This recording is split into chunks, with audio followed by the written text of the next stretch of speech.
siiw du jàmmi boom maa ci xam dara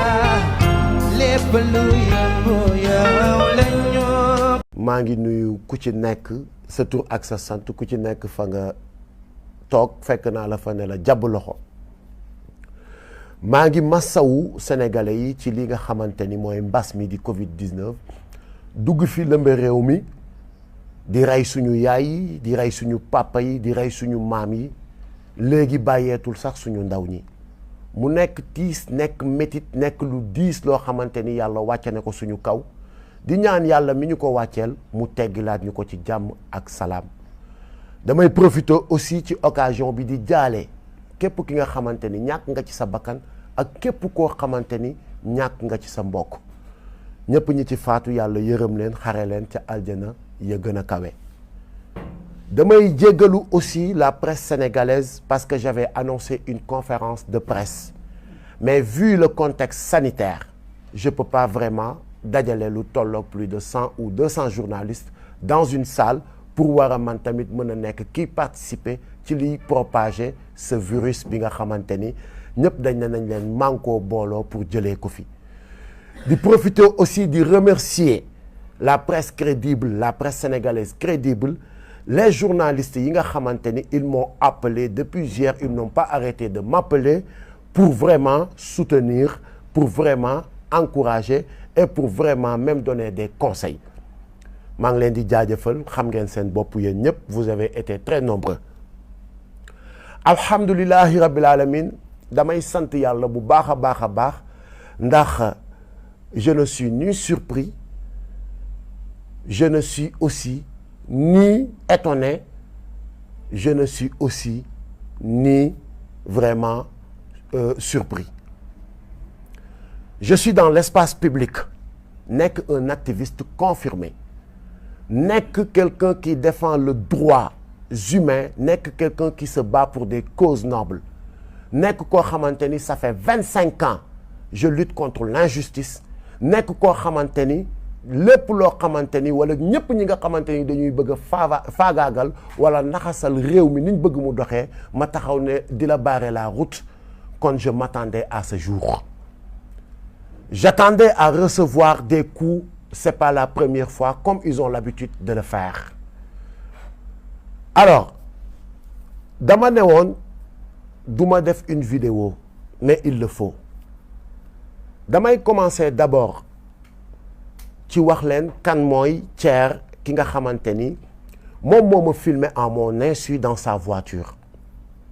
les gars Thier c'est quelqu'un boo xamante ni bi ñu xamante ak moom ça date de 20 ans ñu seq façon teraanga bu ne tenez-vous bien mu nekk koo xamante ni dëkk na kër Thiat à Kaolack pendant 2 ans mu nekk koo xamante ni dëkk na kër Tantay Thiat ici à Thiaroye Azur pendant 1 an mu nekk koo xamante ni wax dëgg yàlla à mon insu il se permettait d'aller à Kaolack seeti gi sama yaay yendu fa des fois même fanaan fa suy ñibbi jël xaalis sax jox ko ne ko yaay booy sama ñaan laa jël si woon yow yaay sama sëriñ sama gaañi kii mooy Thier pour ngeen xam li ñu seq ak moom wala fi ñu jaar ak moom kon ku mel noonu su fekkente ni am na intention def lu bon wax dëgg yàlla ay la yëwan man mënuma ko xam mënuma ci am ñaawu njort parce que 20 ans du 1 an 20 ans du 5 ans la nekk nag ca gannaaw Thier ba ñu war a mën a toog ci otom pour mu enregistrer ma loolu lu ñuy dugg la peut-être après ci poursuite dossier bi li tax ma ne damay def vidéo su fekkonte ni y avait pas transaction d'argent du ma ci yëy yàbbi mais da ngeen gis ci début vidéo bi mu am une transaction d'argent boobu li ko waral du lenn lu dul ñëpp xam nañ ma ci samay activité à part mon métier d'artiste damay bay damay jaay oto je suis dans l'élevage Thier moomu ñu seq mbirum jaay oto mu gis sama benn oto mu bëgg ko mais malheureusement tombé wuñu d'accord ci prix bi ba keroog mu gis sama benn oto Hyundai Veloster j'ai les papiers avec moi mu ne ma finalement jaay ma bii sama jabar laa koy jëndal ma ne ko amul benn problème bii mën naa la ki defal xewal ñu tombé d'accord ci 5 millions mu indil ma une avance de 2 millions bi ma indilee avance su 2 millions demaat tuuti 30 minutes woo ma ne ma dama fàtte suma kalpe sama carte ki la ne et je dois 500 000 à quelqu'un maa ngi wàññeekuwaat nga abal ma 500 000 bi ma ne ko d'accord mu ñëwaat ma jox ko 500 000 bi garder les 1 million 500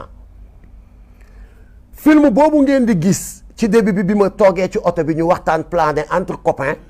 mu yëkkati 3 millions jox ma ko pour le reliquat ne ma lii ñaata la ma ne ko 3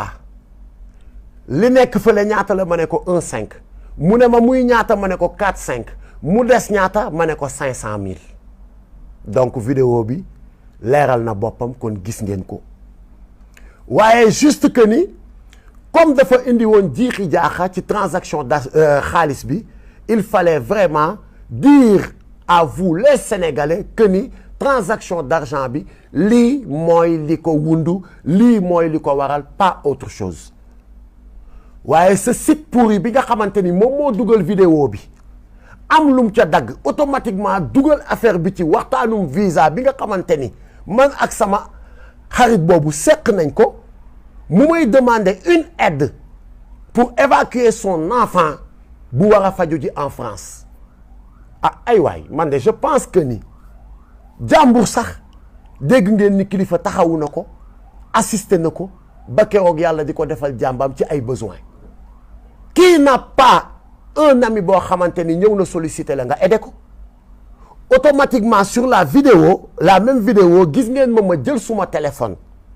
commencé woo sama ay njegeñaale pour laaj leen le numéro du consul pour trouver un rendez-vous d'urgence un rendez-vous officiel d'urgence gars yi sama gars yi je pense que ni ku nekk ci njëndum visa wala njaayum visa tu vas pas appeler le consul et tu vas pas trouver un rendez-vous avec le consul boo demee ci consul bi lan nga koy wax consul jaay ma visa seetaan leen vidéo bi seetaan ngeen ko ay borom xel ngeen amul fenn foo xamante ni man ak Thier wax nañ ci ay jaay ma visa jëndal ma visa et je pense que ni c'est trop sale benn site bu pourri taxaw xëy xaw ma lan la ci jublu pour faagaagal ay citoyens Thier nag bi nga xamante ni moom expliquer naa leen fi ñu jaar ak li ñu seq loolu lu ñuy lijjanti la avec la justice. ca site boobu ma gis ñu bind escroquerie trafic de visa gis même un jugement gis même que ni man dama am sa ay plainte sama dos man de yéen sénégalais yi fi ma toog di wax ak yéen amul benn police boo xamante ni woo na ma wala benn gendarmerie ne ma kilifa da nga fi am une plainte tu dois venir répondre ba fi may wax ak yéen dégguma ko yëguma ko amul ndax sequma ak benn sénégalais lu muy xëyee war ma mun a porter plainte site boobu jugé ma te man dew ma tribunal taxawuma devant le juge ba juge bi génne ay verdict di ma taxé de escroquerie ak de trafic de visa loolu sama gars yi c'est un site qui est habitué à ces faits képp koo xamante ni da nga jub pour taxaw empêcher à ces gens yi nga xamante ni dañ fi nekk di ñu diriger ci manque de respect ne leen du ci dal site boobu gis nañ ni jug na pour def yu bon pour def yu tilim pour discréditer pour xëpp suñu der yu lu bon waaye bii paa nag duñ ci génnee noonu du yombee noonu dinañu ma wax ce site va me dire quand est-ce que j'ai été un escroc et ce site va me dire aussi quand est-ce que j'ai trafiqué de visa s'agissant de visa li ma ci xam mooy sama groupe war a déposer pour une tournée ñu woo ma ne ma vous avez un dépôt demain à 11h ma jël suma passeport yóbbu ko ak les documents d'invitation fi festival bu ñu war a dem wala concert bu ñu war a dem présenter ko ñu juger may ñu visa ñu dem suñu tournée ñibbi si waat ci jàmm ak salaam damay wax nag vous les journalistes damay wax aussi la gendarmerie et la police allez faire des investigations ndax man kilifa Landing Mbessane Seck mës naa taxaw ci benn ambassade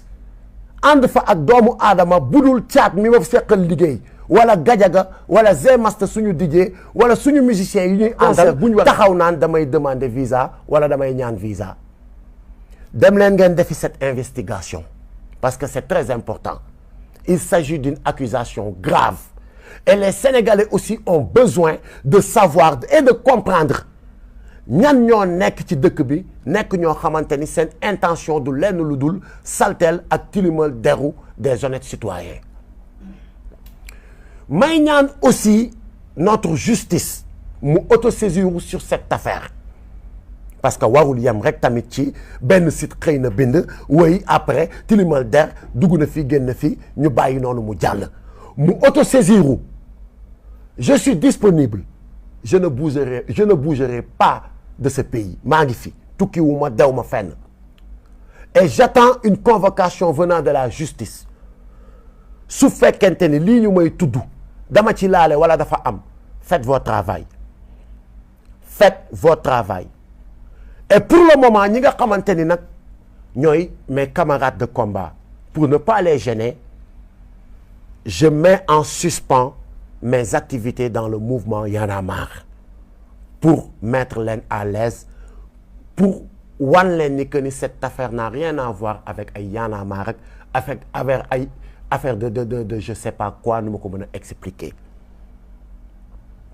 Maintenant lépp li nga xamante ni nag mooy lu war a jëm ci mbirum justice tamit duñ na yàkki na yasar on a consulté nos avocats on a parlé avec nos avocats ils vont ñu ngi ciy liggéey au moment où je vous parle et dinañ ci def li nga xamante ni moo war sama gars yi j'avais pas besoin d'être très long parce que cette affaire est simple